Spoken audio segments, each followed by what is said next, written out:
For most of his life, John Brown was a name spoken with respect in the hunting community. A legendary bear hunter, a man of extraordinary patience, strength, and resilience. But after 72 years of trekking through forests and climbing mountains, a deep sense of burnout had settled in. He longed for peace, for quiet mornings without the weight of the hunt on his shoulders. So he decided to retire. John had hung up his rifle, packed away his gear, and settled into a quieter rhythm. His days were now filled with the warmth of family, the laughter of grandchildren, and quiet moments by the fireplace, reflecting on a lifetime of adventure. He'd walk out of his cabin each morning, waving to his friends, content and at peace with his decision. Life was simple, and that was exactly what he wanted. But life has a way of testing us, of pulling us back into the storm, just when we think we've found calm waters. For Stephen, John's longtime friend and next-door neighbor, a fierce battle was being waged right at home.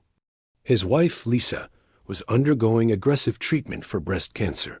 The fight was relentless, and the emotional and financial strain was immense.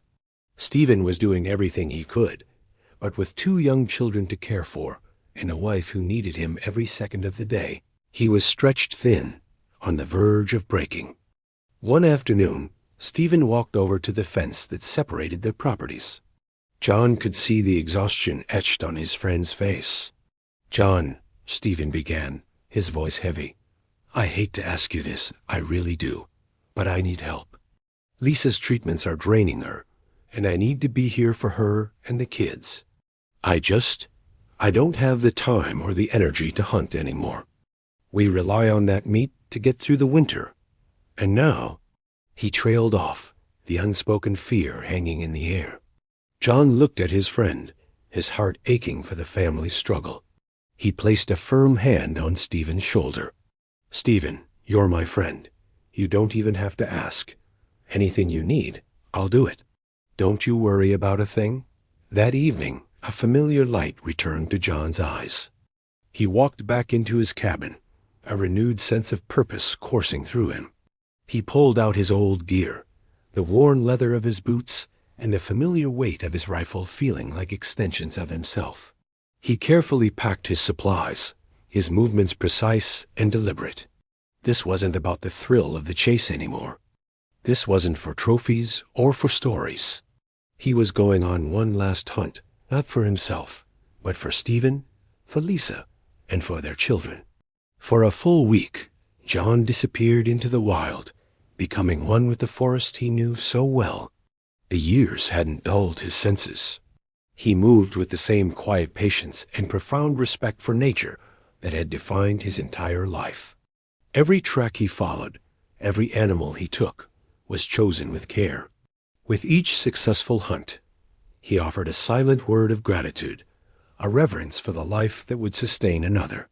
He hunted not with the heart of a sportsman, but with the heart of a provider, a protector.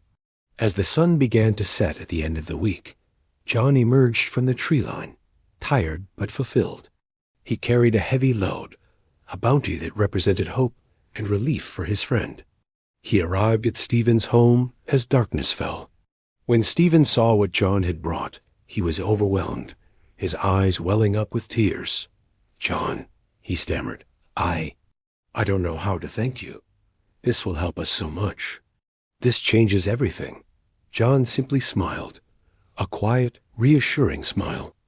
"Just take care of your family, Stephen. That's all the thanks I need."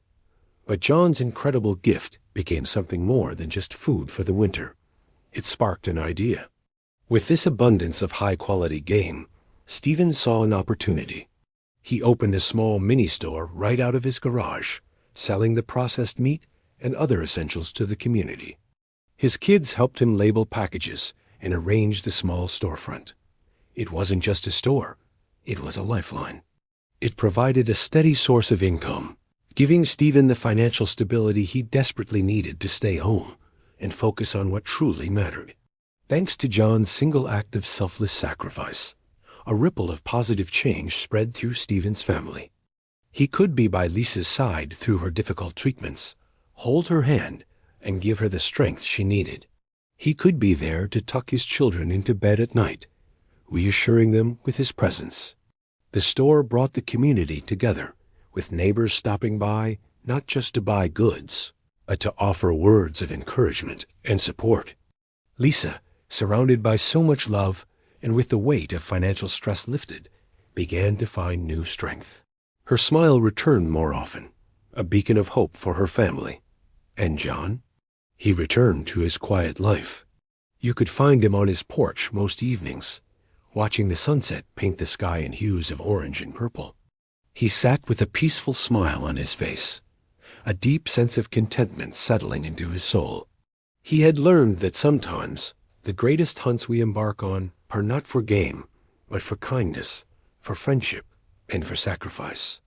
John Brown's last hunt was his most meaningful, a final, profound act that gave hope, stability, and love to the people he cared for most. A true friend is someone who sees your struggles and without a word steps in to help carry the burden.